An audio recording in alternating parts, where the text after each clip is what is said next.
man who won't be led by God will be controlled by everything else: his emotions, his ego, his appetites, his insecurities. And most men don't even realize they're being controlled because they think they're free. You think you're making your own decisions, but you're reacting to your anger, your lust, to what somebody said about you online, to the pressure of looking successful.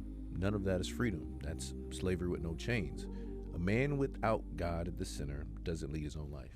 He manages his impulses. He wakes up every day negotiating with the worst parts of himself, and sometimes he wins, but most days he doesn't. And over time, those small losses compound into a life he never planned for.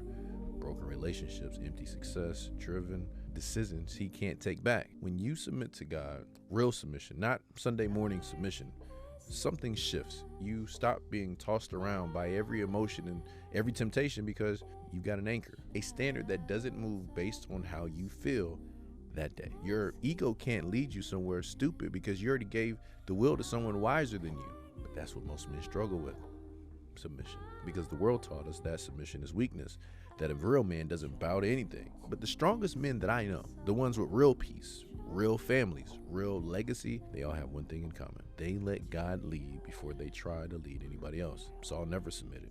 He had the anointing, the throne, the army, the opportunity, and kept making decisions based on what the people wanted, what his ego needed, what his fear demanded. God removed the kingdom from him, not because he was the worst man, but because a man who can't be led can't lead. David submitted, wasn't perfect, not without failure, but when God corrected him, he bent. And that posture, the willingness to be held accountable to something higher than himself, is what made him a man after God's own heart.